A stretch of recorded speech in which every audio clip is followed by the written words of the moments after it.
et entre la chair et l'esprit. Il y a une partie de notre âme qui est charnelle, il y a une partie de notre âme qui est spirituelle. Et le but, c'est que notre âme soit totalement en esprit. Amen. C'est tout le travail dans ce monde. Nous sommes sur la terre, mais nous sommes aussi spirituels.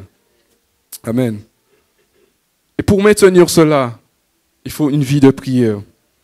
C'est pourquoi, en fait, Jésus, il priait continuellement. Il priait. Alors, c'est vrai qu'on ne nous dit pas combien de fois il priait, mais en tout cas, il priait.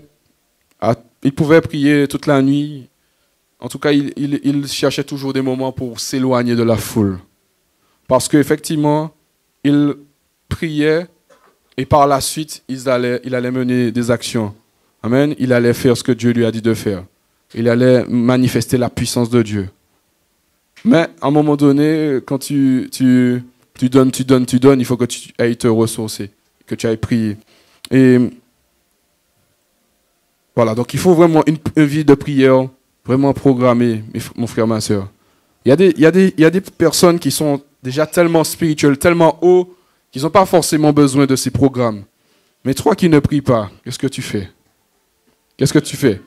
Il y a des programmes qui sont mis en place pour nous aider à prier. Il faut rentrer dedans. Si déjà tu n'arrives pas à prier personnellement, rentre déjà dans ces programmes-là afin que tu aies de la force. Parce qu'effectivement, il y a des hommes, et quand on est ensemble, on est plus fort. Amen.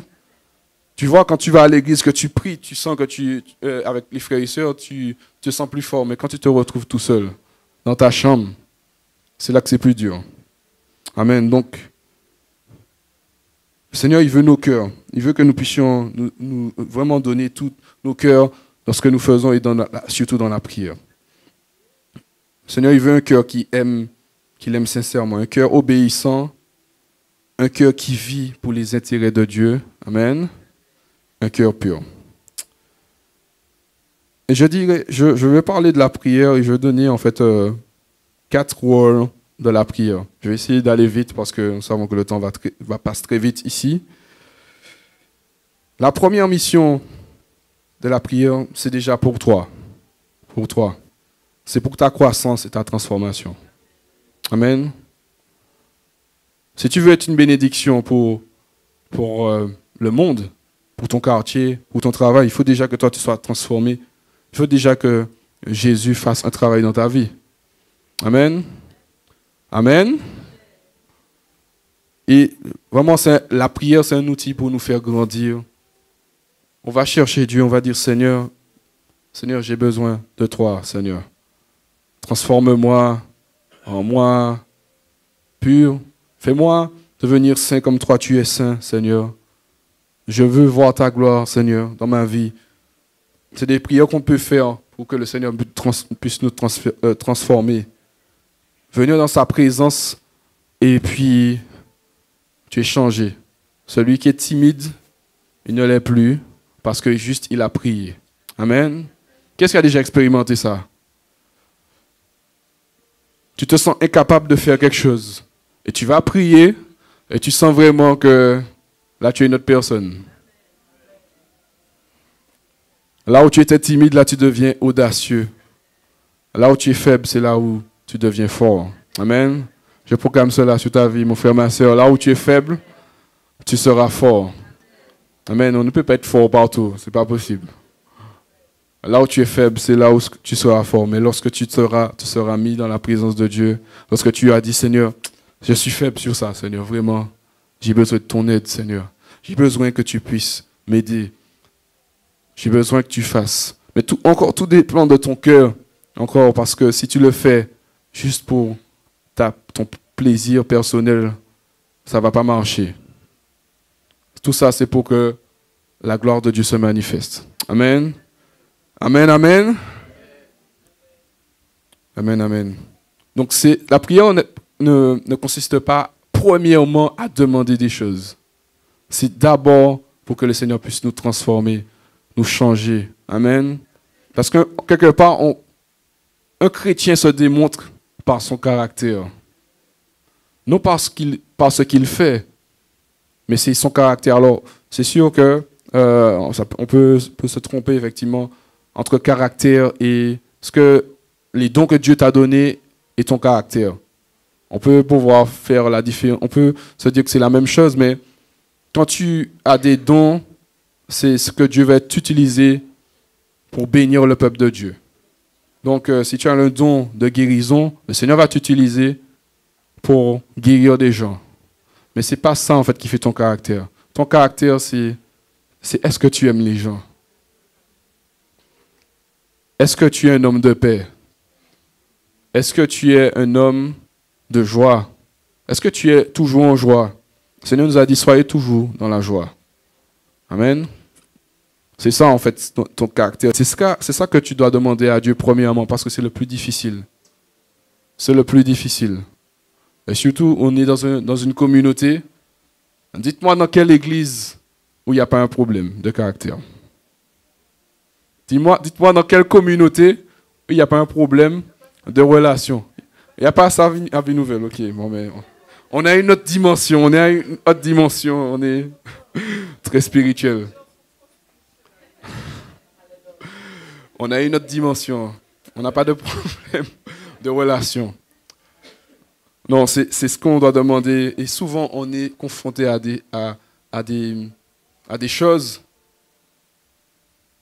Et c'est là que se révèle notre caractère. Amen. Et c'est ça qu'on doit demander. C'est ça, en fait, premièrement, qu'on doit demander que le Seigneur puisse nous transformer. Et c'est sur l'autel. Tu dois accepter que tu es mauvais. Tu dois accepter que ta personnalité, ton caractère n'est pas bon. Ton caractère originel n'est pas bon. Tu as besoin d'être transformé. Tu as besoin d'être changé. Amen. Est-ce que tu reconnais cela? J'espère que tu ne te dis pas, mais Seigneur, je suis une bonne personne. Mais ça va. Quand je me compare à d'autres personnes, ça va. Je ne suis pas comme ci, je ne suis pas comme ça.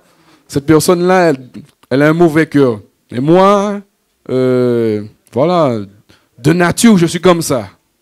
De nature, je suis un gars, je suis quelqu'un de bon. De nature. J'entends beaucoup ça. De nature, je suis comme ça. Je n'ai pas besoin que Dieu me transforme pour que je sois comme ça. Vous n'avez jamais entendu ça? Il y a des gens qui disent, mais voilà, on n'a pas besoin de Dieu, c'est normal ça. C'est normal, c'est quelque chose de normal. J'entends souvent ça. Mais si, en tout cas, cette personne qui est mauvaise, si mauvaise, elle va vers Dieu et lui demande de la transformer, alors Dieu va le faire. Je le crois. Au nom de Jésus. Amen. Amen, amen. Donc, la croissance, la transformation. Si nous ne sommes pas transformés, si nous ne grandissons pas, c'est que nous ne prions pas. Amen. Amen. Donc ça, c'est un indicateur qu'on ne prie pas. Amen. Et justement, un homme qui prie, ça se voit, ça se ressent. Ça se voit. Quand quelqu'un prie, quand quelqu'un passe il reste dans la présence de Dieu et prie continuellement pendant un certain temps, ça va se voir, ça va se sentir. Amen. Et ces personnes-là seront, comment dire ça? On va les chercher. Ils ne pourront pas rester cachés. Amen. Vous comprenez ce que je dis? Ils ne pourront pas rester cachés longtemps. On va aller dans Luc 9, versets 28 à 29. C'est un exemple que la prière transforme. Luc 9, versets 28 à 29.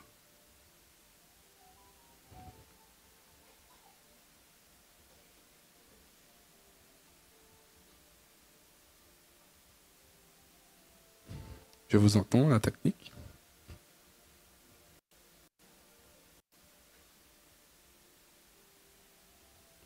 Tout le monde a le verset en face de lui. C'est bon?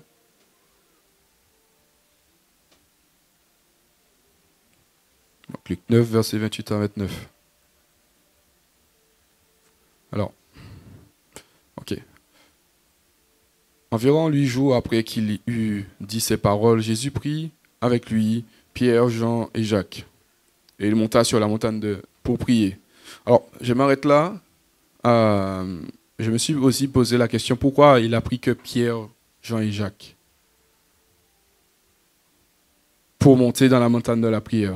Pourtant, il y avait 12 disciples. Donc, il a sélectionné. C'est peut-être que ces trois hommes-là étaient plus assoiffés par rapport aux autres. Amen. Moi, je pense, c'est ma conviction, c'est que ces trois-là, ils étaient différents. Pierre, c'était quelqu'un de virulent, mais il cherchait Dieu. Jean, il aimait vraiment Jésus. Voilà, Pierre, fils du tonnerre. Ouais. Alors Jacques, effectivement, je ne connais pas trop sa personnalité. Ah oui, Jacques était fils de tonnerre, je me trompe avec Pierre. Ok. Donc, chacun avait leur personnalité, mais ils aimaient Dieu. Et il les a pris, ces trois-là, pour monter dans la montagne de la prière. Amen. On va continuer au verset 29. Pendant qu'il priait, l'aspect de son visage changea et son vêtement devint d'une éclatante blancheur. Amen. Donc je ne vais pas lire plus loin, mais vous allez lire, c'est qu'ils sont montés sur la montagne, ils ont été transfigurés. Donc c'est pour montrer que la prière a un impact, même sur ton corps. Mais ça commence par ton esprit et ça se manifeste aussi extérieurement. Amen. Est-ce que tu crois à cela? C'est déjà arrivé, souvent que c'est arrivé, que des hommes vus sur d'autres hommes de Dieu qu'ils étaient éclatants. Mais ça, c'est spirituel. Ce n'est pas tout le monde qui peut le voir. Mais est-ce que tu crois que Dieu peut faire cela? À force de prier, tu vas rayonner. Amen. Déjà dans le monde des ténèbres, mais aussi, tu seras reconnu aussi des hommes aussi. Parce que lorsque tu pries, les gens ils vont te chercher. Amen. Lorsque tu vas prier et que Dieu va se manifester au travers de ta vie, les gens ils vont te chercher pour que tu puisses les bénir. Ça vous est jamais arrivé que quelqu'un vous dise, mais il faudrait que tu pries pour moi, hein, parce que c'est compliqué pour moi, c'est difficile, il y a des moments difficiles dans ma vie. On t'a jamais dit ça? Il faudrait que tu pries pour moi. Hein. Ça veut dire en quelque part qu'ils reconnaissent que Dieu t'utilise. Amen. Et que si toi tu viens prier pour eux, quelque chose va se passer. Et quand les gens vous disent ça, il faut prendre ça très au sérieux. Des fois, ça peut passer à la rigolade, hein, mais des fois, les gens ils peuvent te faire passer un message. Il faut comprendre. Amen. Amen. Amen. Donc, je veux être transformé. Est-ce que tu veux être transformé, mon frère, ma soeur? Je veux grandir. Alors, je vais grandir au nom de Jésus et je vais prier. Je vais prier, toujours prier. Amen. La prière aussi, c'est en fait pour faire des demandes à Dieu. Donc, nous savons que le Seigneur est un bon papa. Et c'est un papa responsable, comme dit cette chanson. Donc, le Seigneur, il sait ce qui est bon pour nous. Et nous pouvons lui faire toute demande. Et c'est ce que la parole nous dit. C'est pourquoi je vous le déclare dans Marc 11, verset 24.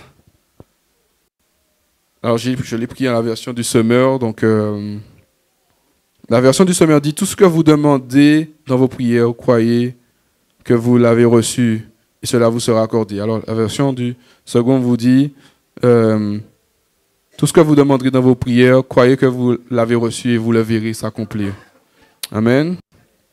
Amen. Est-ce que vous croyez que toutes vos demandes seront reçues et cela vous sera accordé? Vous le croyez? Toutes vos demandes? Mais c'est écrit toutes vos demandes. Mais c'est écrit toutes vos demandes. Toutes vos prières.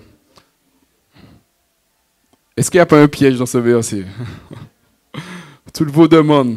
Alors, on va lire la version du alors, voilà. Tout ce que vous demanderez, c'est vrai que le verset peut nous induire en erreur, mais ceux qui connaissent la parole, ils comprennent. C'est pourquoi je vous dis, tout ce que vous demanderez en priant, croyez que vous l'avez reçu et vous le verrez s'accomplir. Donc c'est vrai que je pense qu'il parlait à des personnes qui étaient renouvelées par le Saint-Esprit. Il parlait à des personnes qui avaient déjà reçu Jésus, qui étaient déjà converties. Donc, normalement, tout ce que tu demandes, c'est des choses spirituelles. Amen. Quand je dis des choses spirituelles, alors des choses légitimes aussi, qui ne sont pas forcément C'est légitime, pas forcément spirituel, mais légitime. Il est légitime de prier pour que nous soyons guéris. Il est légitime, en fait, pour que ton enfant, tu puisses prier pour que ton enfant soit guéri. Amen. C'est normal. Amen. C'est normal de prier pour que tu aies un travail. C'est normal de prier pour que le Seigneur il fasse quelque chose pour toi. Personnellement, ce n'est pas forcément lié au royaume de Dieu. Amen. Mais par contre, il ne va pas pouvoir répondre à toutes nos prières, toutes les prières en fait qui sont pour notre plaisir charnel, plaisir personnel. Ça c'est sûr. Et Dieu en fait, il accomplit sa parole. Et si ta demande n'a aucun intérêt pour Dieu, ce sera compliqué pour qu'il puisse l'accomplir. Est-ce que tu comprends ça? C'est un peu embêtant, hein? C'est un peu embêtant, mais le Seigneur, il est venu pour accomplir sa parole. Il n'est pas venu pour accomplir nos paroles, ce qu'on veut. Et c'est le royaume de papa. Parce que lorsqu'on est papa, les papas ne donnent pas tout, ce que l'enfant veut. Tu es d'accord avec ça? Si tu donnais tout à l'enfant, c'est pas une bonne chose que tu le ferais. C'est pas une bonne chose que tu lui ferais. Et d'ailleurs, lorsqu'on donne tout aux enfants, à un moment donné, si on revient en arrière, ils vont pas comprendre. Si on revient en arrière, ils vont pas comprendre. Ça sera compliqué. Et un bon papa, et je dirais même, le Seigneur nous a dit qu'il châtie celui qu'il aime. Donc, alors châtiment n'est pas un mauvais châtiment, mais des fois, il y a des choses difficiles. Notre Père peut nous faire passer par des épreuves. Et c'est pour notre bien. Amen. C'est pour notre bien. Et c'est pourquoi il est important d'amener des requêtes. Mais il faut déjà éprouver ta requête. Il faut éprouver ta demande. Si ta demande, en fait... Si par exemple, je me rappelle quand j'étais petit, hein, j'avais dit que j'avais demandé au Seigneur que je puisse avoir une PlayStation. Et bon, c'est vrai qu'après, j'ai oublié ça. J'ai oublié. Et vraiment...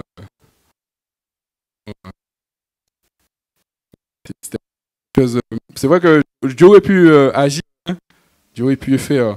Mais c'est pas ce qu'on doit demander. C'est pas ce genre de choses qu'on doit demander. Je le dis parce que même quand on grandit, on ne change pas forcément. Hein. On ne change pas, hein, forcément. Lorsque des grandes personnes, ce qu'ils veulent, c'est avoir une belle voiture. Qu'est-ce que ça change entre un enfant qui demande une PlayStation et quelqu'un de 50 ans qui veut une voiture, qui demande à Dieu une voiture, et c'est ça seulement sa prière. C'est sa prière, c'est ça, que le Seigneur me mette bien, que je puisse avoir de l'argent, et que voilà, que je puisse puisse avoir une belle voiture, des choses comme ça. Et je dirais que c'est pas interdit. Mais si ta prière se résume à ça, c'est qu'il y a un problème. Je dirais pas en fait qu'il ne faut pas le faire. Et moi-même, je dis Seigneur, ce serait bien que je commence à prier pour ça, personnellement. Mais je vous avoue que je n'ai jamais prié pour ce genre de choses. Et je crois que le Seigneur, il me bénit. Amen. Le Seigneur, il fait pour nous, selon nos besoins. Amen. C'est vrai qu'un homme aussi, tu peux demander aussi, parce que tu regardes effectivement qu'il y a beaucoup de personnes qui œuvrent pour Dieu. Tu vois qu'il y a des personnes qui font des choses puissantes dans le monde. Tu vois qu'il y a des guérisons qui se réalisent, des hommes qui sont élevés. Et toi, tu te dis, mais Seigneur, j'aurais aimé travailler pour toi. J'aurais aimé en fait être aussi puissant. Mais en fait, c'est pour que tu sois vu.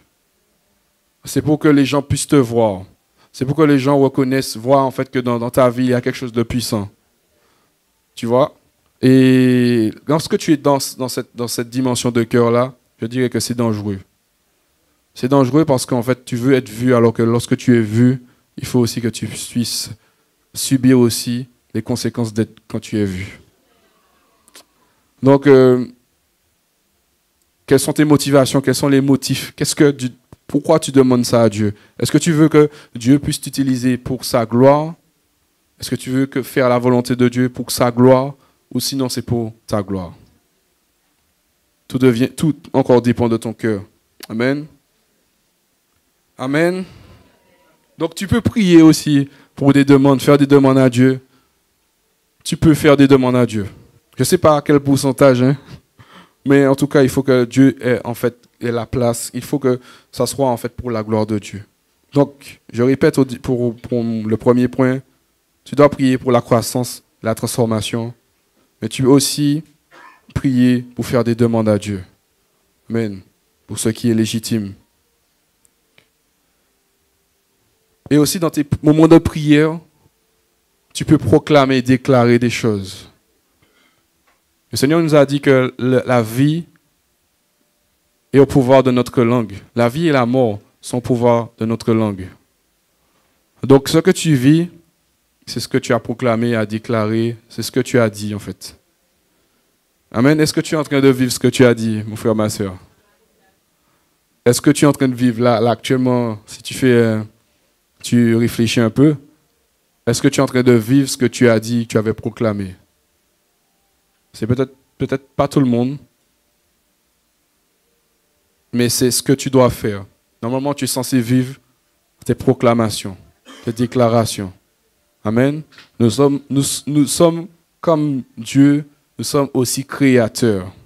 Amen. Nous sommes des créateurs. Nous avons un pouvoir créatif. Est-ce que tu le crois, mon frère, ma soeur?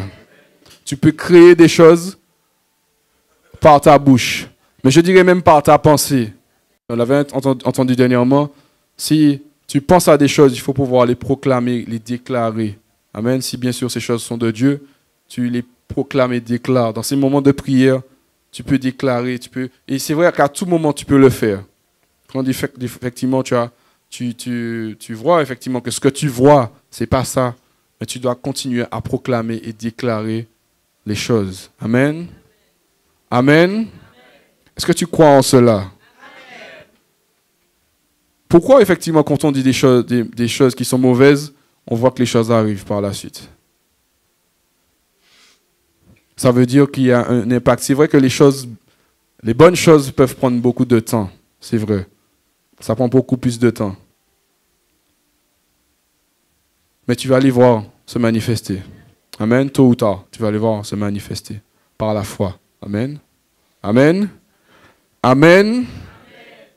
Donc tu peux créer ta réalité. Et pas la réalité que tu vois, et pas la réalité de tes parents, que les parents veulent te donner, et pas la réalité que les gens autour de toi veulent te donner, et pas la réalité que le diable veut insuffler dans tes pensées. Amen. C'est toi qui, en quelque part, parce que tu es comme Dieu. Amen.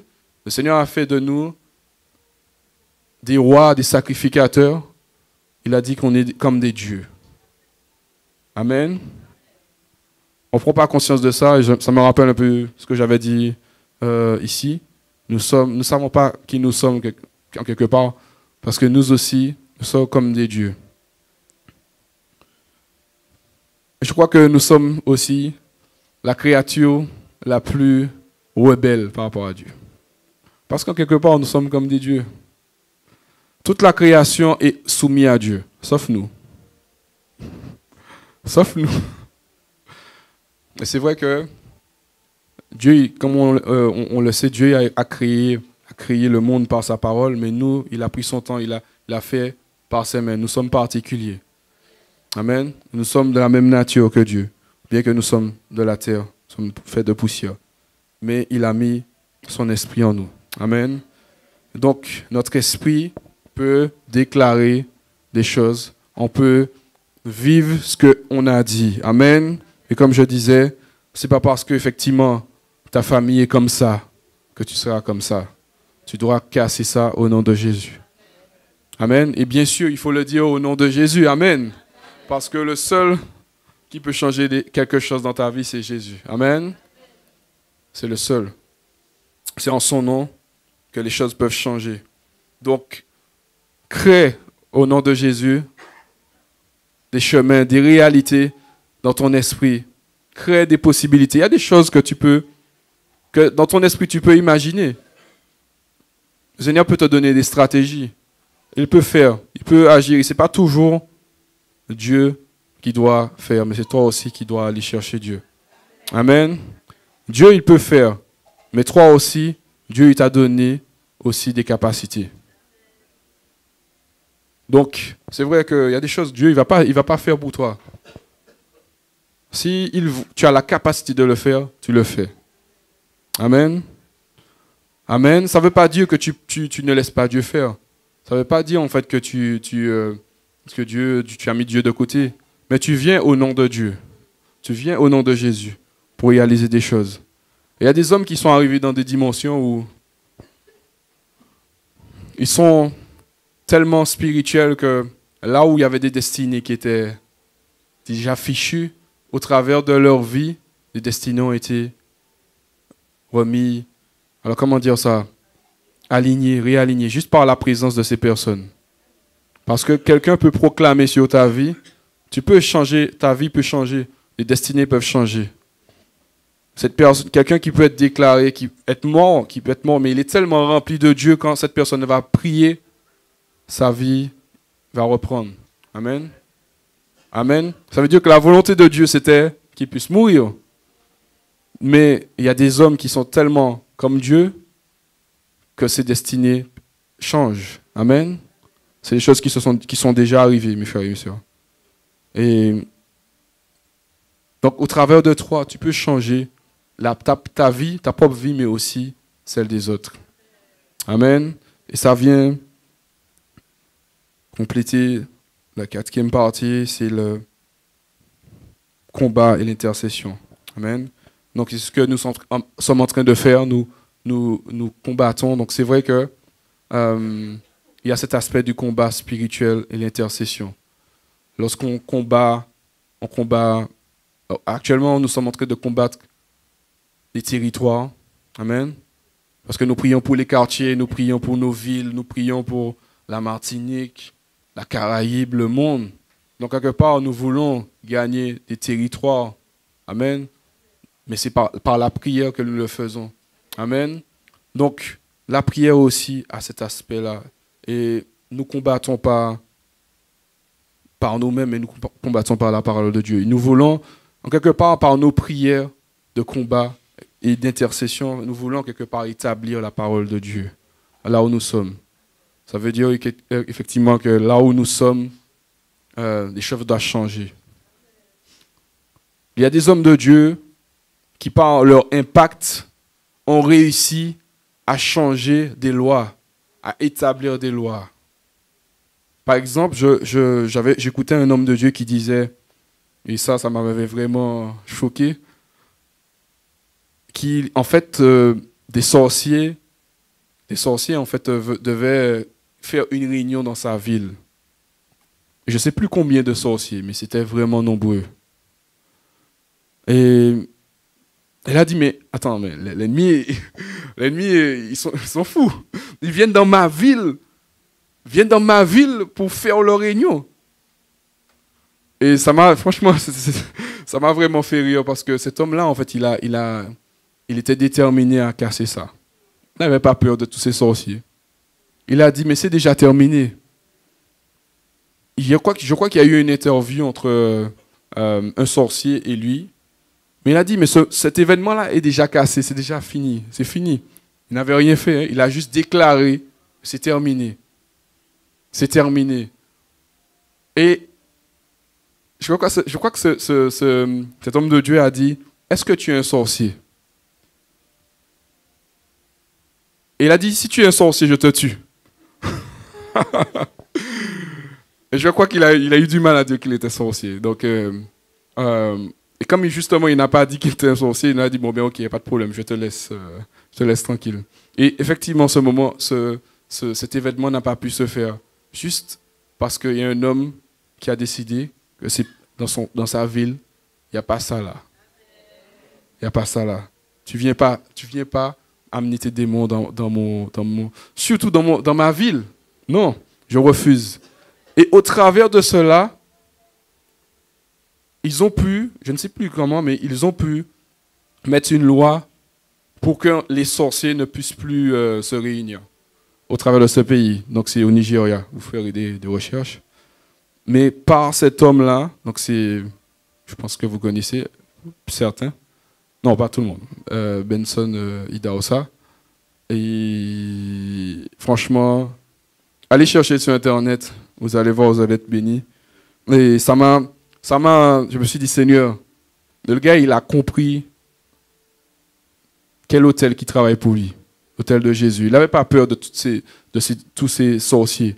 Mais aujourd'hui, la question, c'est de savoir, est-ce que toi, aujourd'hui, tu es capable de faire ce genre de choses? Parce que tu peux te dire, mais là, c'est chaud quand même. Hein? Déjà, un sorcier, tu as peut-être peur. Un sorcier, déjà. Et nous n'avons pas à avoir peur. Nous n'avons pas à avoir peur.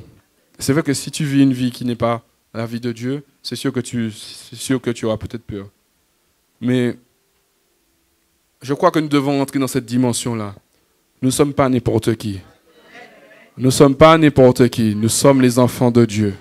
Amen. Amen. La seule manière, effectivement, qu'on peut mourir, c'est pour la cause de Christ. Mais ce n'est pas parce qu'on va tomber en face d'un démon, d'un sorcier. Au nom de Jésus-Christ de Nazareth. Amen. Le combat est gagné spirituellement. Nous sommes plus forts spirituellement. Amen. Le seul moyen, comme je vous ai dit, c'est que Dieu permette que nous soyons des martyrs pour lui. Mais ce n'est pas possible que je puisse mourir par rapport à un sorcier. Amen. Au nom puissant de Jésus-Christ de Nazareth. Amen. Je le proclame pour vous. Proclamez aussi, mes frères et sœurs. Proclamez. Nous sommes dans un vrai combat spirituel. Ce n'est pas un combat, ce n'est pas un petit combat, c'est un combat. C'est un vrai combat. La vie chrétienne, c'est un combat. Amen. Déjà, entre ton esprit et ton âme, c'est un combat. Mais il y a un combat aussi à l'extérieur. Il y a des sorciers qui nous attaquent. C'est vrai qu'on n'est pas forcément conscient de ces choses. Mais c'est réel.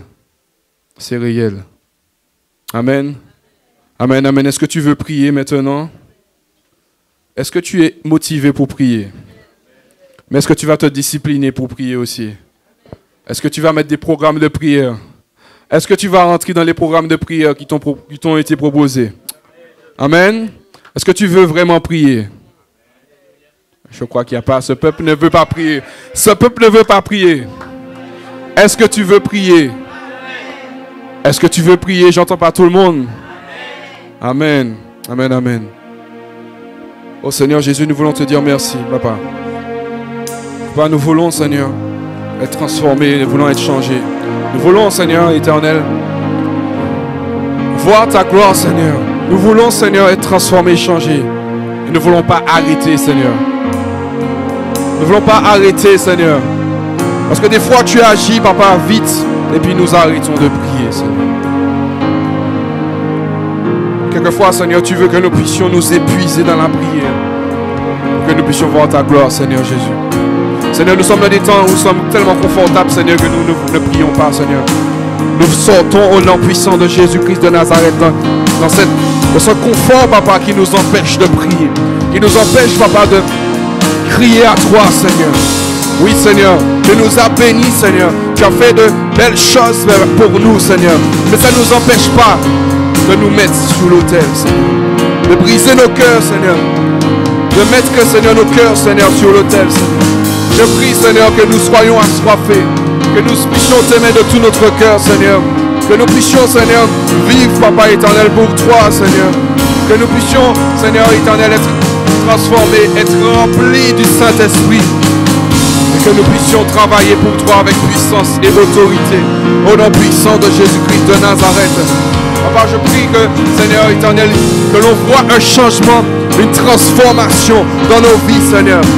Nous voulons, Seigneur, voir, Seigneur, ta gloire, Seigneur. Seigneur, je veux voir ta gloire dans ma vie.